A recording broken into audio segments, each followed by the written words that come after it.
মাদ্রাসায় যারা পড়ান তারা তো আলেম, মাদ্রাসায় যারা পড়ে তারা ছাত্র। এই দুই দল জাহান্নাম থেকে বাঁচার পথে আছে। কিন্তু যারা মাদ্রাসায় পড়ানো না, পড়েন না, আলেমও না, আলেমের ছাত্রও না, এমন মুসলমান কি মনে করেন সমাজে আছেন কেউ? কম না বেশি? এদের কি জাহান্নাম থেকে বাঁচার কোনো দরকার নাই? আমার তো মনে হয় আমাদের সমাজে প্রতি লাখের মধ্যে 99,999 জন মুসলমানই এমন আছেন যারা আলেমও নন, মাদ্রাসার ছাত্রও নন। এরা কেউ কৃষিকাজ নিয়ে জীবনভর ব্যস্ত থাকেন, কেউ ব্যবসা নিয়ে ব্যস্ত থাকেন, কেউ চাকুরি নিয়ে ব্যস্ত থাকেন, কেউ স্কুল কলেজের লেখাপড়া নিয়ে ব্যস্ত থাকেন। এদের ইসলামী শিক্ষার পরিবেশে আসার মতো সময় সুযোগই তাদের নেই। মাদ্রাসায় ভর্তি হয়ে 5 বছর 10 বছর লেখাপড়া করবেন, পরকালে জাহান্নাম থেকে বাঁচার পথ শিখবেন, সেই সময় সুযোগ তাদের নাই। তাই বলে কি যে সমস্ত মুসলমানগণ জীবনভর কৃষিকাজ নিয়ে ব্যস্ত থাকেন, ব্যবসা নিয়ে ব্যস্ত থাকেন, চাকুরি নিয়ে ব্যস্ত থাকেন, স্কুল কলেজের লেখাপড়া নিয়ে ব্যস্ত থাকেন, তারা কি আল্লাহর বান্দা নন? তারা কি নবীর উম্মত নন? তাদের কি মরণ নাই? তাদের কি কিয়ামতের হিসাব নিকাশ নাই? তাদের কি জাহান্নাম থেকে বাঁচার দরকার নাই? পথ দেখাবে কে? প্রশ্ন হলো পথ দেখাবে। আলেমগণ তো জাহান্নাম থেকে বাঁচার 1 নম্বর পথে আসেন। মাদ্রাসার ছাত্ররা তো জাহান্নাম থেকে বাঁচার 2 নম্বর পথে আসে। বাদ বাকি মুসলমানদেরকে জাহান্নাম থেকে বাঁচার পথ দেখাবে কে? এই প্রশ্নের জবাব পাওয়া যায় পবিত্র কোরআনের একটি আয়াতে। আল্লাহ বলেন, ওয়ালিয়ুনজিরু কওমাহুম। আলেমগণের দায়িত্ব সর্বস্তরের মানুষকে জাহান্নাম থেকে বাঁচার পথ দেখাও। আলেমগণের দায়িত্ব সর্বস্তরের মানুষকে জাহান্নাম থেকে বাঁচার পথ দেখাও। এই দায়িত্ব পালনের জন্য মাদ্রাসার পক্ষ থেকে এই সম্মেলনগুলি করা হয়। আপনারা আলেম না হতে পারেন, মাদ্রাসার ছাত্র না হতে পারেন, কিন্তু এই সমস্ত ইসলামী সম্মেলনে যোগদান করে আলেমদের মুখে কুরআন হাদিসের বিবরণ শুনে আপনারাও জাহান্নাম থেকে বাঁচার পথ পাবেন। এবং সেই পথে জীবনযাপন করলে আপনি সারা জীবন কৃষিকাজ করলেও আপনি জাহান্নাম থেকে বাঁচতে পারবেন, সারা জীবন ব্যবসা করলেও জাহান্নাম থেকে বাঁচতে পারবেন, সারা জীবন চাকরি করলেও জাহান্নাম থেকে বাঁচতে পারবেন, সারা জীবন সংসারের ঝামেলা নিয়ে ব্যস্ত থাকলেও জাহান্নাম থেকে বাঁচতে পারবেন, ইচ্ছা মতো জীবনযাপন করলে, না আলেমগণের কথা শুনলে। এই পরিবেশটা তৈরি করার জন্যই মাদ্রাসাগুলির পক্ষ থেকে এই সম্মেলনের আয়োজন হয়। তাই এই 3য় শ্রেণীর মানুষের জন্য রাসূল বলেন, আও মুস্তামিআন। তুমি যদি আলেমও হয়ে না থাকো, তুমি যদি মাদ্রাসার ছাত্রও না হয়ে থাকো, তাহলে তুমি আলেমের কথা মনোযোগে শুনো এবং তাদের কথা মতো জীবনযাপন করো। যারা আলেম নন, আলেমের ছাত্রও নন, তারা যদি আলেমগণের কথা শুনেন এবং তাদের কথা মতো জীবনযাপন করেন, তারাও জাহান্নাম থেকে মুক্তি পাবেন। আলেমগণের কথা আপনাদেরকে শোনাবার মতো একটা পরিবেশ তৈরির জন্যই মাদ্রাসার পক্ষ থেকে এই সম্মেলনগুলির আয়োজন করা হয়। আমার কথা বুঝে থাকলে এবার বলুন তো, যারা আলেমও না, আলেমের ছাত্রও না, তাদের জাহান্নাম থেকে বাঁচার পথ কি? আলেমগণের কথা মতো জীবনযাপন করা। আল্লাহর রাসূল বলেছেন, আপনাদের আমাদের সকলের নবী বলেছেন, তোমরা আলেমও না, আলেমের ছাত্রও না, জাহান্নাম থেকে বাঁচতে চাও, আলেমদের কথা শুনো, তাদের কথা মতো জীবনযাপন করো। আলেমগণের কথা মতো আমরা জীবনযাপন করব। জীবনের কোন কোন কাজ আমাদেরকে আলেমদের কথা মতো করতে হবে, এই বিষয়টা এখনো আমাদের সমাজে অস্পষ্ট। এখনো সমাজের মানুষেরা ব্যাপকভাবে এই কথা জানে না যে আলেমদের কোন কোন কথা মতো আমাদের জীবনযাপন করতে হবে। এই জন্য অনেক মুসলমান আলেমদের কথা মতো নামাজ পড়েন, আলেমদের কথা মতো রোজা রাখেন, আলেমদের কথা মতো হজ করেন, ইবাদত বন্দেগী করেন, কিন্তু বিয়া শাদী করেন নিজের ইচ্ছা মতো, ব্যবসা করেন নিজের ইচ্ছা মতো, চাকুরি করেন নিজের ইচ্ছা মতো, স্কুল কলেজ ভার্সিটিতে লেখাপড়া করেন নিজেদের ইচ্ছা মতো। তাই রাসূল যে বললেন আলেমের কথা শুনো, আলেমের কথা মতো জীবনযাপন করো। আলেমের কত কথা শুনতে হবে আমার, আলেমদের কোন কোন কথা মতে আমার জীবনযাপন করতে হবে, এই বিষয়টা পরিষ্কার হওয়া দরকার। মানুষের জীবনে যত কাজ আছে সবগুলিকে প্রথমত দুই ভাগে ভাগ করা যায়। বিশেষত মুসলমানের জীবনে যত কাজ আছে সবগুলি দুই প্রকার, হয়তো ধর্মের কাজ আর না হয় সংসারের কাজ। ওযু করা, নামাজ পড়া, রোজা রাখা, কোরআন তেলাওয়াত করা, ইবাদত বন্দেগী করা, এগুলি কি সংসারের কাজ না ধর্মের কাজ? ধর্মের কাজ। আর খাওয়া দাওয়া করা, নিদ্রা যাওয়া, পেশাব পায়খানা করা, এগুলি সংসারের কাজ। এগুলি কিসের কাজ? সংসারের কাজ। এই দুই প্রকার কাজ আছে মুসলমানের জীবনে, এক প্রকার হইল ধর্মের কাজ, এক প্রকার হইল সংসারের কাজ। আমরা প্রথমে বোঝার চেষ্টা করব ধর্মের কাজগুলি আলেমদের কথা মতো করব কেন। কারণ ধর্মের যাবতীয় কাজ কিভাবে করলে শুদ্ধ হয় আর কিভাবে করলে ভুল হয় একমাত্র আলেম ছাড়া কেউ জানে না। সুতরাং আমি উযু করব আলেমদের কথা মতো, কেন? আমার উযুটা যেন শুদ্ধ হয়। নামাজ পড়ব আলেমদের কথা মতো, কেন? নামাজ যেন আমার শুদ্ধ হয়। নিজের ইচ্ছা মতো উযু করলে উযু শুদ্ধ হবে না, এই উযু গ্রহণযোগ্য হবে না। নিজের ইচ্ছা মতো নামাজ পড়লে নামাজ শুদ্ধ হবে না, এই নামাজ আল্লাহর কাছে গ্রহণযোগ্য হবে না। নিজের ইচ্ছা মতো হজ করলে এই হজ শুদ্ধ হবে না, আল্লাহর কাছে গ্রহণযোগ্য হবে না। কাজেই ধর্মের কাজগুলি আলেমদের কথা মতো করব কেন? শুদ্ধ হওয়ার জন্য। পরবর্তী কথাগুলি শুনতে শুনতে এই কথাটা ভুলে যাবেন না। আমি একটু পরে আবার জিজ্ঞেস করব যে ধর্মের কাজগুলি আলেমদের কথা মতো করব কেন? জবাব হইল শুদ্ধ হওয়ার জন্য। বুঝে থাকলে বলুন তো, আলেমের কথা মতো ওযু করব কেন?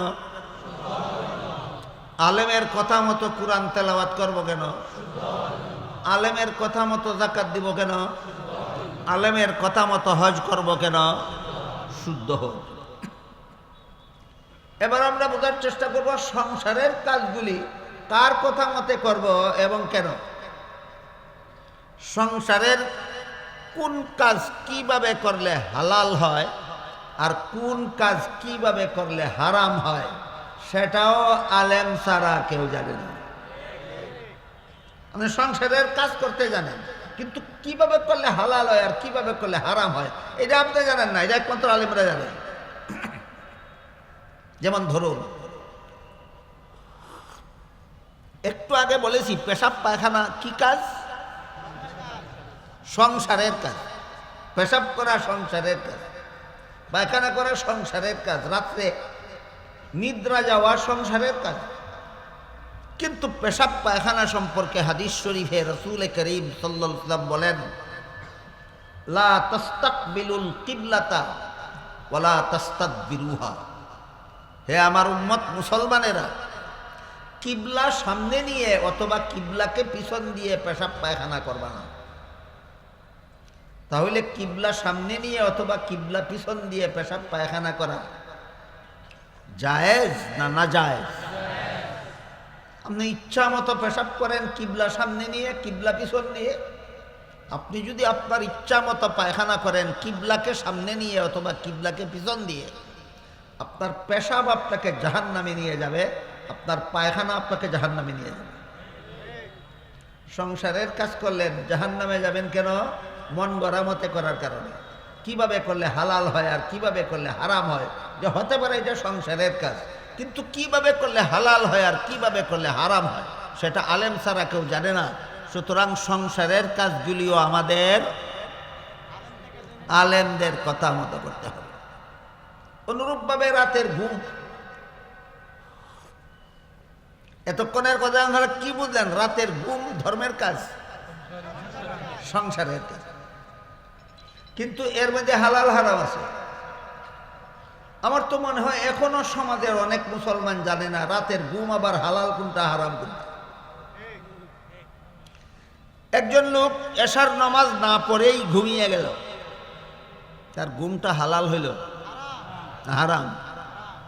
ফজরের সময় ঘুম থেকে জাগলো না, ফজরের সময় চলে গেল, সে ঘুমন্তই রইল, তার ঘুম হালাল নয়, তার ঘুম হারাম।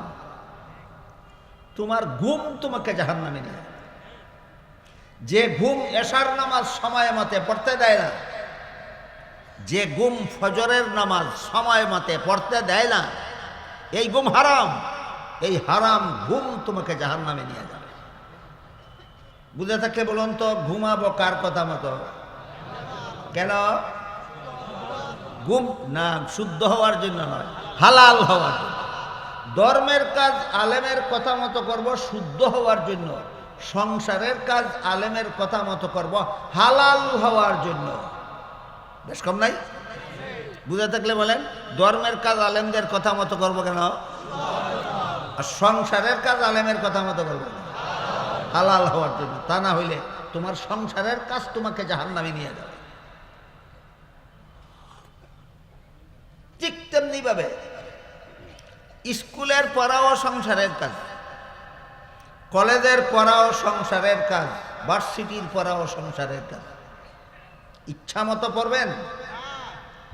যারা পড়ে, আজকাল আঙ্গুলে গোনা কয়েকজন মুসলমান ছাড়া বাকি সব মুসলমান স্কুল কলেজে মন গড়া মতেই পড়ে। এই স্কুলের পড়া তোমাকে জাহান্নামে নিয়ে যাবে, সন্দেহ নাই। এই কলেজের পড়া তোমাকে জাহান্নামে নিয়ে যাবে, সন্দেহ নাই। এই ভার্সিটির পড়া তোমাকে জাহান্নামে নিয়ে যাবে, সন্দেহ নাই। কাজে আমাদের এটাও জেনে নেওয়া দরকার, স্কুলে পড়লেও জাহান্নাম থেকে বাঁচবো কোন পদ্ধতিতে, কিভাবে কলেজে পড়লেও আমি জাহান্নাম থেকে বাঁচবো, কিভাবে ভার্সিটিতে পড়লেও আমি জাহান্নাম থেকে বাঁচবো।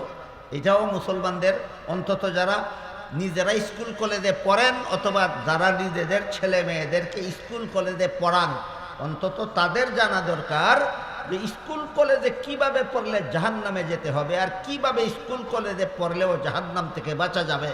বলুন তো, জানা দরকার কিনা? জানতে হবে। একটা আল্লাহর একটা নির্দেশের আলোকে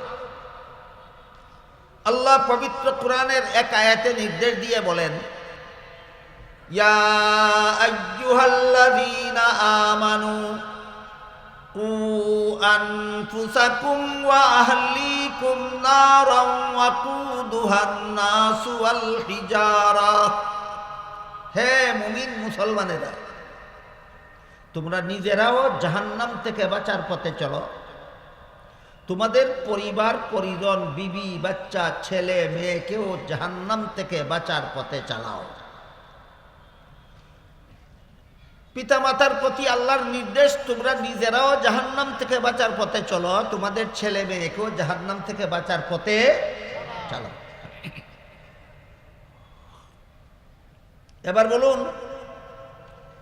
একজন মুসলমানের সন্তান জাহান্নাম থেকে বাঁচার পথে চলবে বেনামাজি হয়ে? বেনামাজি হওয়াটা জাহান্নাম থেকে বাঁচার পথ না জাহান্নামে যাওয়ার পথ? জাহান্নামে যাওয়ার পথ পরিষ্কার। বেনামাজি হওয়া মানেই হলো জাহান্নামে যাওয়ার পথ। কাজেই আপনার ছেলে মেয়েকে জাহান্নাম থেকে বাঁচাবেন কিভাবে? বেনামাজি বানাইয়া নাকি নামাজি বানাইয়া? নামাজি কখন বানাবেন? এবার শুনেন রাসূল কি বলেন। আপনারা যারা ছেলে মেয়ের মা বাবা আছেন, আপনারা ছেলে মেয়েকে নামাজি কখন বানাবেন? আল্লাহ রাসূল বলেন,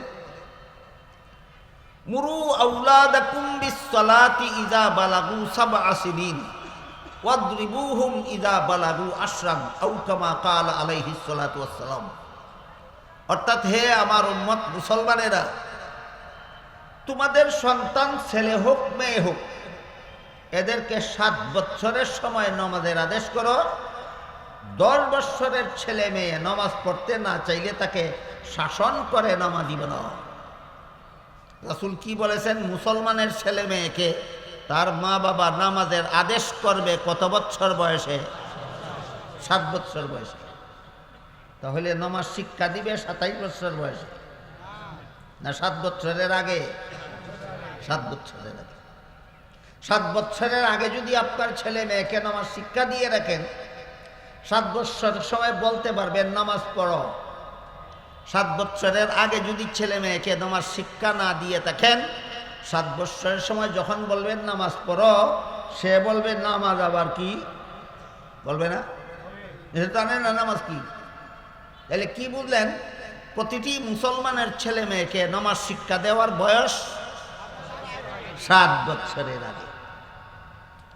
এই সমাজের প্রতি 1000-999 জন মুসলমান মাতা পিতা 7 বছরের আগে ছেলে মেয়েকে নামাজ শিক্ষা না দিয়েই 5 বছর বয়সেই প্রাইমারি স্কুলে ভর্তি করে দেয়। ওইখানে নামাজ শিখবার এবং নামাজি হওয়ার ব্যবস্থা আছে। প্রাইমারি স্কুলে মুসলমানের সন্তানদেরকে নামাজ শিক্ষা দিয়ে নামাজি বানাবার কোনো ব্যবস্থা আছে? হাই স্কুলে আছে, কলেজে আছে, ভার্সিটিতে আছে। তাইলে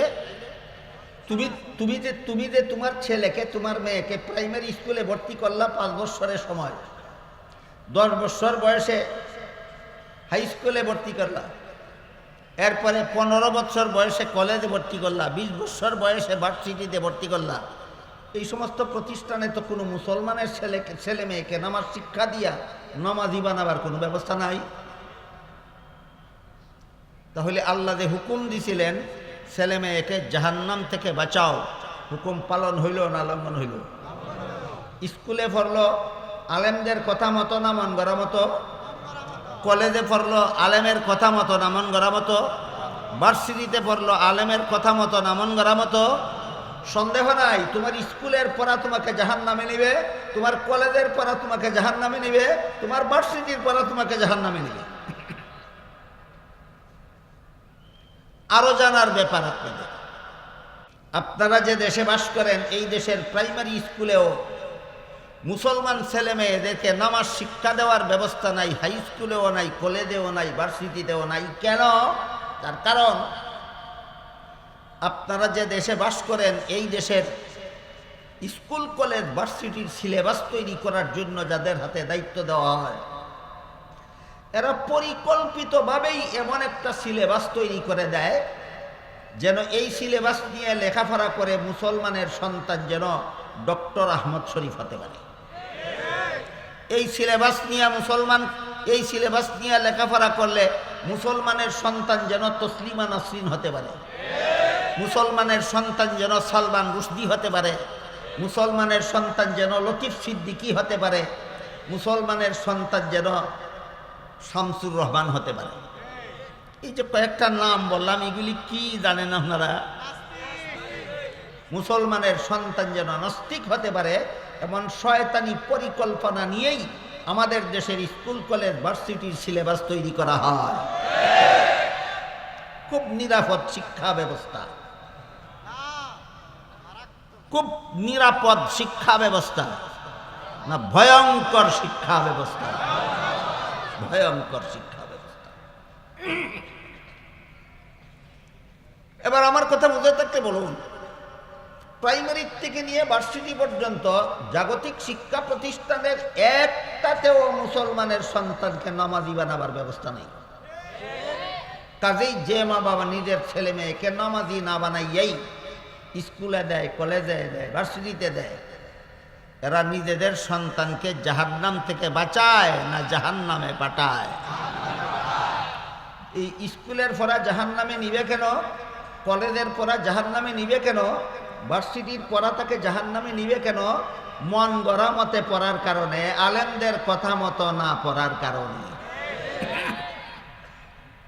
তাহলে এখন আপনার মনে প্রশ্ন জাগতে পারে, আচ্ছা আমি গেলাম একজন আলেমের কাছে, আমার ছেলেকে আমার স্কুলে পড়াতে হবে, আমার ছেলেকে আমার কলেজে ভার্সিটিতে পড়াতে হবে।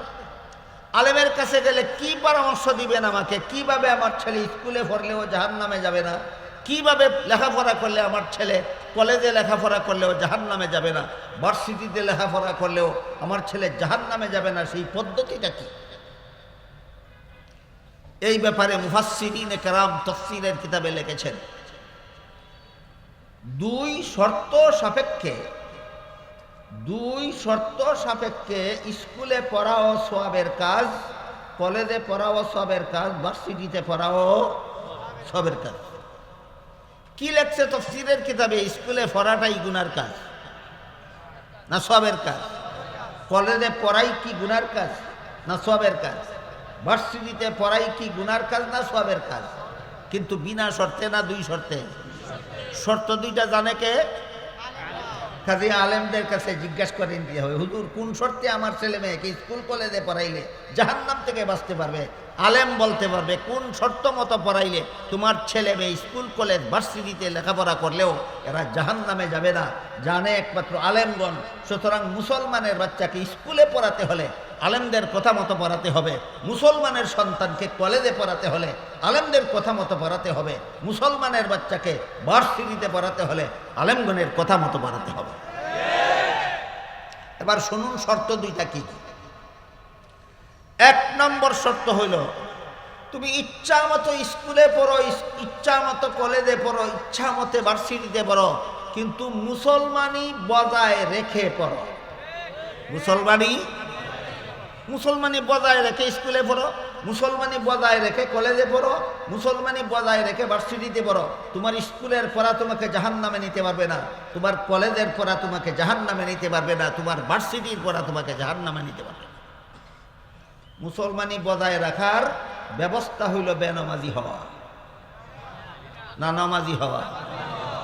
নামাজ ঠিক রাখো, এবাদত বন্দেগী ঠিক রাখো, হালাল হারাম মেনে চলো, ইচ্ছা মতো স্কুলে পড়ো, ইচ্ছা মতো কলেজে পড়ো, ইচ্ছা মতো ভার্সিটিতে পড়ো।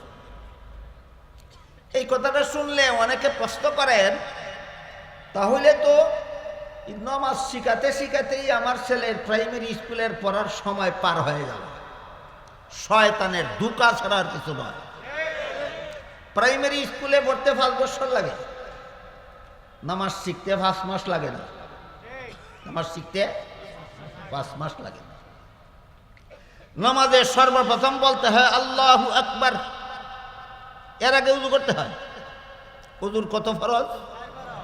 মুখ দোয়া, হাত দোয়া, মাথা মাসে করা, ভাউ দোয়া। এই 4 ফরজ শিখতে কি 4 দিন লাগে? 4 ঘন্টা লাগে? 4 মিনিট লাগে? না 1 মিনিটেই হয়? উযুর 4 ফরজ তো 1 মিনিটেই শেখা যায়। 7 কারণে উযু ভাঙ্গে 7 মিনিটেই শেখা যায়। নামাজের 13 ফরজ 13 মিনিটে শেখা যায়। নামাজের 13 ফরজ। তাহলে নামাজ শিখতে ক মাস লাগে? নামাজ শিখতে কোনো দীর্ঘ সময় লাগে? 2-3 মাসেই পরিপূর্ণ নামাজ শিখে একটা মুসলমানের সন্তান পাক্কা নামাজি হয়ে যেতে পারে মাত্র 2-3 মাসের ভিতরে। শিখল ওযু, তারপরে নামাজ শুরু করতে হয় আল্লাহু আকবার শব্দের দ্বারা। এরপরে সুবহানাকাল্লাহুম্মা ওয়া বিহামদিকা ওয়া তাবারাকাসমুকা ওয়া তাআলা জাদ্দুকা ওয়া লা ইলাহা গায়রুকা শিখতে কতদিন লাগবে? বলেন আপনারা কতদিন লাগবে? 1 মিনিটে শিখতে পারবে না। সুবহানাকাল্লাহুম্মা ওয়া বিহামদিকা ওয়া তাবারাকাসমুকা ওয়া তাআলা জাদ্দুকা ওয়া লা ইলাহা গায়রুক জপাইতে হবে, ছেলে মেয়েকে জপাইতে হবে। 1 বছর পর্যন্ত না আধা ঘন্টা যথেষ্ট? আধা ঘন্টা দফাইলেন সুবহানাকা শিখে গেল, 1 ঘন্টা দফাইলেন আলহামদু সূরা শিখে গেল, 1 ঘন্টা দফাইলেন আলাম তারা সূরা শিখে গেল, 1 ঘন্টা দফাইলেন আত্তাহিয়াত শিখে গেল, 1 ঘন্টা দফাইলেন দুরূদ শরীফ শিখে গেল, 1 ঘন্টা জপাইলেন সূরা মাসুরা শিখে গেল। কয়েক ঘন্টার ব্যাপার। তারপর আমি বললাম কয়েক মাসই লাগলো, 1 বছরই লাগলো, পুরা 1 বছর আপনার ছেলে 4 বছর থেকে 5 বছর পর্যন্ত, 4 বছর বয়সের পর থেকে 5 বছর বয়স হওয়ার পূর্ব পর্যন্ত 1 বছরে আপনার ছেলেকে আপনার মেয়েকে নামাজের সব কিছু শিক্ষা দিয়ে নামাজি বানিয়ে 5 বছর বয়সে প্রাইমারি স্কুলে ভর্তি করুন, অসুবিধার তো কারণ নাই, সে তো নামাজি। বলেন কি হয়ে প্রাইমারি স্কুলে গেল? নামাজি হয়ে প্রাইমারি স্কুলে গেল, আর বেনামাজি হওয়ার আশঙ্কা নাই।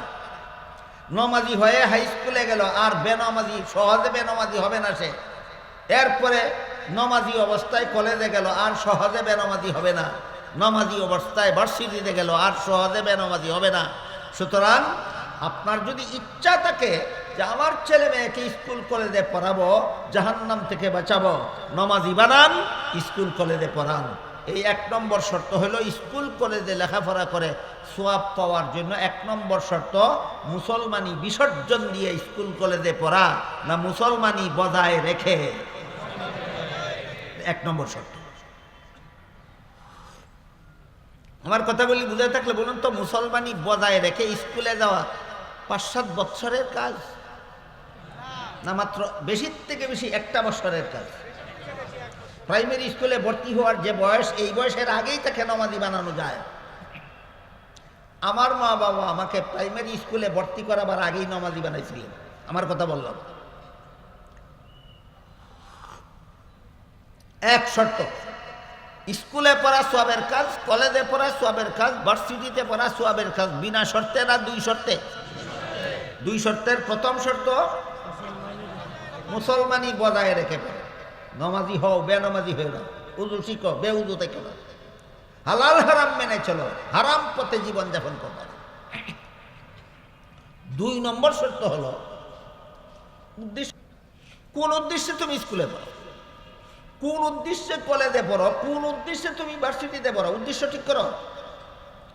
উদ্দেশ্যহীনভাবে মাদ্রাসায় ভর্তি হয়ে কোরআন হাদিস শিক্ষা করাও গুনার কাজ।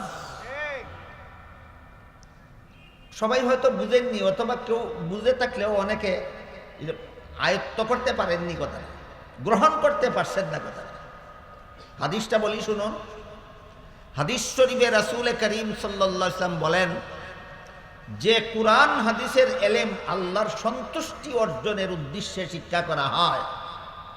কোরআন হাদিসের এলেম কার সন্তুষ্টির উদ্দেশ্যে? সেই কোরআন হাদিসের এলেম যদি কেউ দুনিয়ার কোনো স্বার্থ হাসিলের উদ্দেশ্যে শিখে, রাসূল বলেন সে জান্নাতে যাবে দূরের কথা, জান্নাতের সুগন্ধও পাবে না। তাহলে উদ্দেশ্যহীনভাবে এই মাদ্রাসায় পড়লে সওয়াব না? মাদ্রাসায় পরে জাহান্নামে যাবে। মাদ্রাসায় পড়লো কোরআন হাদিস, জাহান্নামে যাবে কেন? উদ্দেশ্য ঠিক নাই। বুঝতে পারেন কথা? আমার কথা বুঝেন আপনারা? মাদ্রাসায় কোরআন হাদিস শিখলো, জাহান্নামে যাবে কেন? উদ্দেশ্য ঠিক নেই। এখান থেকে মাদ্রাসার ছাত্ররাও যেন সংশোধন হয়ে যেতে পারে। তুমি মাদ্রাসায় পড়াও জাহান্নামে যাইবে, রাসূল বলছেন, যদি উদ্দেশ্য ঠিক না থাকে। বুঝে থাকলে বলুন তো, মাদ্রাসায় পড়ার উদ্দেশ্যটা কি হবে? আল্লাহর সন্তুষ্টি অর্জন। পৃথিবীর বিখ্যাত একজন মনীষী, বিখ্যাত একজন মহামনীষীর ছাত্র জীবনের একটা স্বর্ণাক্ষরে লেখা রাখার মতো একটা ইতিহাস আছে। এই মনীষীর নাম ইমাম গাজালি রহমতুল্লাহ আলাইহি। ইমাম গাজালি পৃথিবীর শ্রেষ্ঠ দার্শনিক। ইমাম গাজালি পৃথিবীর শ্রেষ্ঠ দার্শনিক। এই ইমাম গাজালি যখন ছাত্র জীবনে মাদ্রাসায় লেখাপড়া করতেন, দেশের প্রেসিডেন্ট মাদ্রাসা পরিদর্শন করতে গেল। গিয়ে এক একটা ছাত্রকে পৃথকভাবে ডেকে ডেকে জিজ্ঞেস করলো, তুমি কোন উদ্দেশ্যে মাদ্রাসায় পড়ো? কোন ছাত্র জবাব দিল, আমি বড় মুহাদ্দিস হওয়ার জন্য মাদ্রাসায় পড়ি। কেউ জবাব দিল, আমি বড় মুফাসসির হওয়ার জন্য মাদ্রাসায় পড়ি। কেউ জবাব দিল আমি বড় আলেম হওয়ার জন্য মাদ্রাসায় পড়ি। কেউ জবাব দিল আমি বড় মুফতি হওয়ার জন্য মাদ্রাসায় পড়ি। ছাত্রদের জবাব শুনে বাদশাহ সিদ্ধান্ত নিল মনে মনে, এমন মাদ্রাসা আমার দেশে চালু রাখার কোনো মানে নাই, এটা বন্ধ করে দেবে। সর্বশেষে দেখলেন একটা ছাত্র জীর্ণ শীর্ণ পোশাক পরে এক পাশে বসে আছে। তাকে ডাকলেন, এই মিয়া তুমি আমার কাছে আসলো। বললেন তুমি কোন উদ্দেশ্যে মাদ্রাসায় পড়ো? সেই ছাত্ররা জবাব দিল আমি আল্লাহর সন্তুষ্টির উদ্দেশ্যে মাদ্রাসায় পড়ি। বাদশাহ বলে আমি মাদ্রাসাটা বন্ধ করে দিতাম, একটা ছাত্রর কারণে মাদ্রাসাটা বন্ধ করলাম না। ঘটনা শুনলে বুঝে থাকলে বলুন তো, মাদ্রাসায় পড়ার কোনো উদ্দেশ্য নাই। কি উদ্দেশ্য? আল্লাহর সন্তুষ্টি। তুমি যত বড় আলেম হও না কেন, আল্লাহর সন্তুষ্টি যদি তোমার উদ্দেশ্য না হয়, তোমার এলেম তোমাকে জাহান্নামে দেবে। তুমি যত বড় মুহাদ্দিস হও না কেন, আল্লাহর সন্তুষ্টি যদি তোমার উদ্দেশ্য না হয়, তোমার মুহাদ্দিস হওয়া তোমাকে জাহান্নামে নেবে। তুমি যত বড় মুফতি হও না কেন, আল্লাহর সন্তুষ্টি যদি তোমার উদ্দেশ্য না হয়, তোমার মুক্তি পড়া তোমাকে জাহান্নামে নেবে। কাজে স্কুল কলেজের পড়ার মধ্যে সওয়াব পাওয়ার জন্য কোনো উদ্দেশ্যের দরকার নেই। তাহলে উদ্দেশ্যটা কি ঠিক করতে হবে? উদ্দেশ্য কি? তুমি কোন উদ্দেশ্যে স্কুলে পড়ো, কোন উদ্দেশ্যে কলেজে পড়ো, কোন উদ্দেশ্যে তুমি ইউনিভার্সিটিতে পড়ো? যদি জবাব পাওয়া যায়, এই পর্যন্ত আমি যতজনকে জিজ্ঞাসা করেছি অধিকাংশের জবাব যেটা আমি পেয়েছি সেটা শুনুন।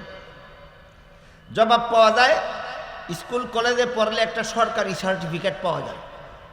সরকারি সার্টিফিকেট পেলে একটা সরকারি চাকুরি পাওয়া যাবে। সরকারি চাকুরি পেলে জীবনভর সরকারি বেতন এবং পেনশন বুক করা যাবে।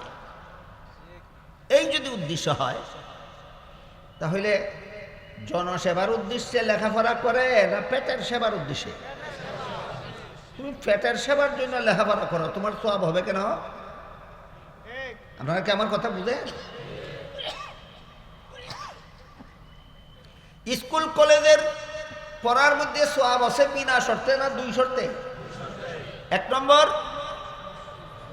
মুসলমানি বজায় রাখা, দুই নম্বর উদ্দেশ্য ঠিক করা। তাহলে স্কুল কলেজের পড়ার উদ্দেশ্যটা কি হবে? পরিষ্কার ভাবে কিতাবে লেখা আছে, সমাজ সেবার উদ্দেশ্যে যদি স্কুলে পড়ো, কলেজে পড়ো, ভার্সিটিতে পড়ো, তোমার স্কুল কলেজে বিজ্ঞানের বই পড়ায় সেই সওয়াব, মাদ্রাসার ছাত্রদের কোরআন হাদিস পড়ায় যেই সওয়াব। যেমন ধরুন মুসলমান একটা ছেলে মেডিকেল কলেজে পড়ে, তার উদ্দেশ্য হলো আমি এখানে লেখাপড়া করে ডাক্তার হব।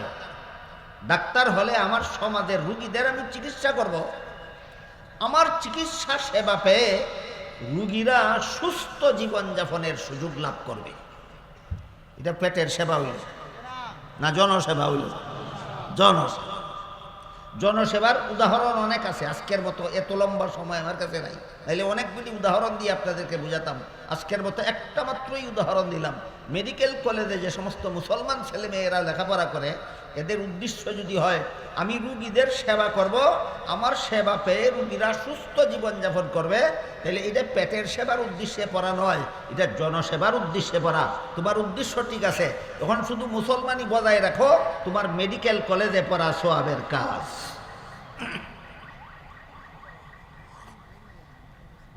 বুঝাতে পারলাম আপনাদেরকে বিষয়টা? বুঝা থাকলে এবার বলুন তো, স্কুলে পড়লেই গুনাহ হয় না সওয়াবও আছে?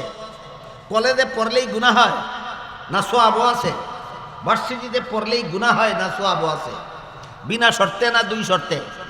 এক নম্বর মুসলমানি বজায় রাখা, দুই নম্বর জনসেবার উদ্দেশ্যে লেখাপড়া করা। দুই নম্বর জনসেবার উদ্দেশ্যে লেখাপড়া। বুঝা থাকলে এবার বলুন তো, আল্লাহর রাসূল যে বলেছেন আলেম হওয়া জাহান্নাম থেকে বাঁচার 1 নম্বর পথ, আলেমের ছাত্র হওয়া জাহান্নাম থেকে বাঁচার 2 নম্বর পথ, আলেমের কথা মতো জীবনযাপন করা জাহান্নাম থেকে বাঁচার 3 নম্বর পথ। এবার বলুন আলেমদের কথা মতো জীবনের কোন কোন কাজ করতে হবে? জীবনের সকল কাজ। স্কুলে পড়লেও আলেমদের কথা মতো পড়ো, স্কুলের পড়া তোমাকে জাহান্নামে নিতে পারবে না।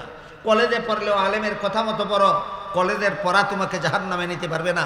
ভার্সিটিতে পড়লে আলেমের কথা মতো পড়ো, ভার্সিটির পড়া তোমাকে জাহান্নামে নিতে পারবে না।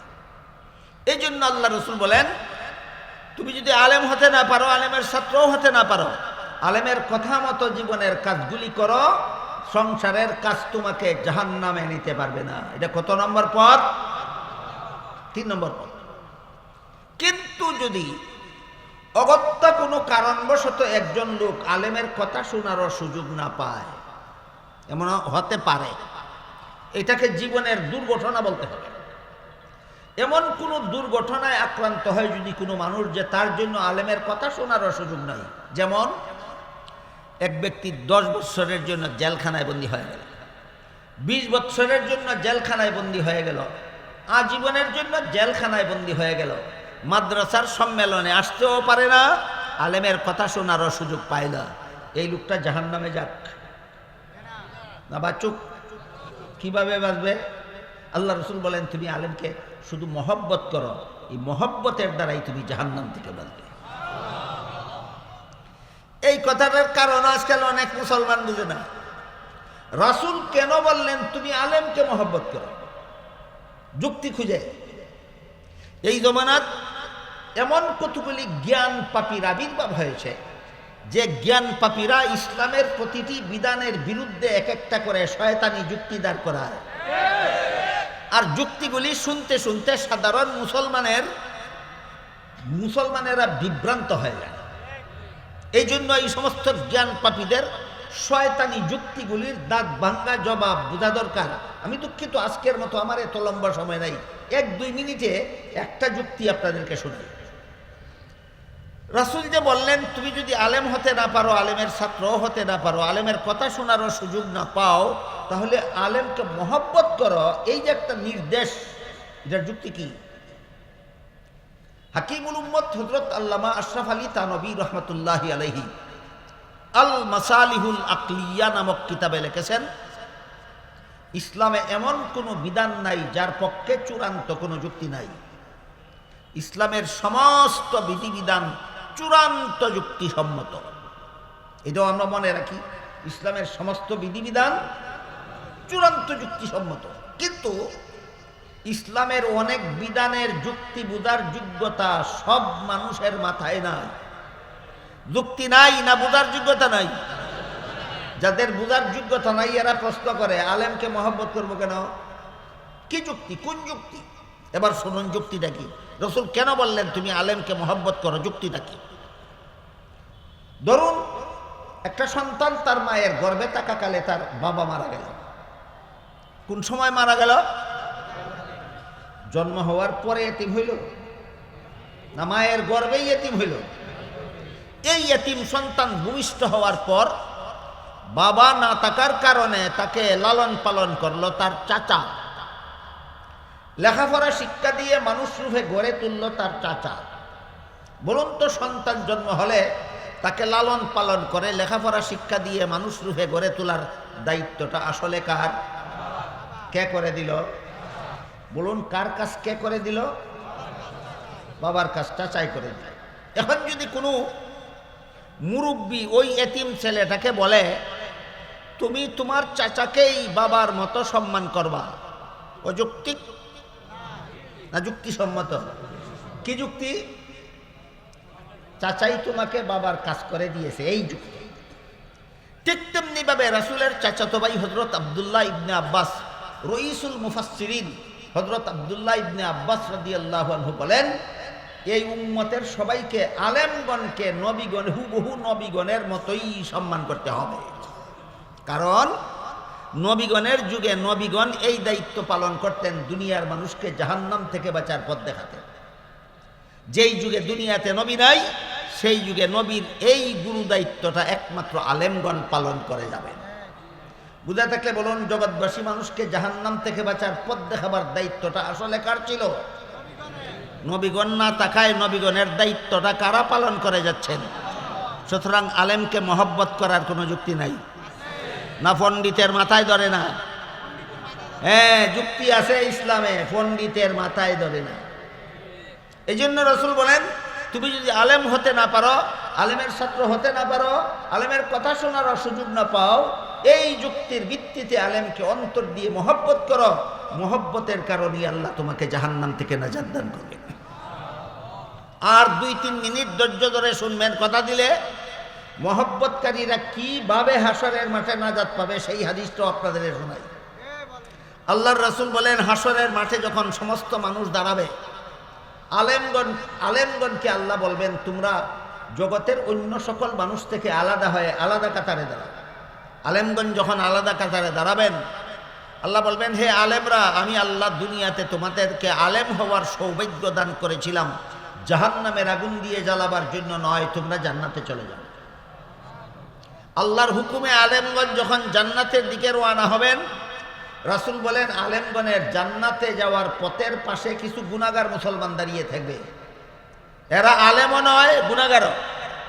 এক একজন গুনাহগার মুসলমান এক একজন আলেমকে পিছন থেকে ডাকবে, আর এক একটা কারণ দর্শাবে, যে কারণে প্রমাণ করবে সে, আমি আপনাকে মহব্বত করতাম। যেমন একজন বলবে, হুজুর, আমি আপনাকে দুনিয়াতে একদিন 1 গ্লাস পানি পান করেছিলাম। বলুন তো, একজন সাধারণ মুসলমান একজন আলেমকে 1 গ্লাস পানি পান করায় দুশ্মনীর কারণে না মহব্বতের কারণে?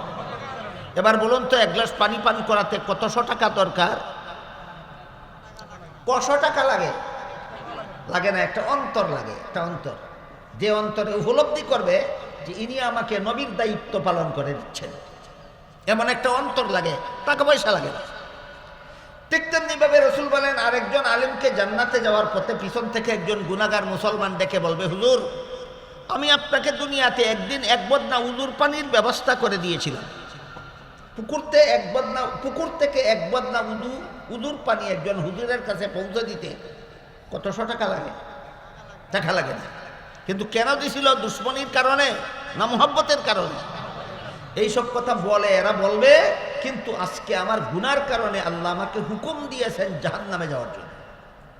গুনাহগার মুসলমানদের মুখে এই কথা শুনে আলেমগণ নিজেদের জান্নাতে যাওয়া বিরতি দিয়ে দাঁড়িয়ে যাবেন।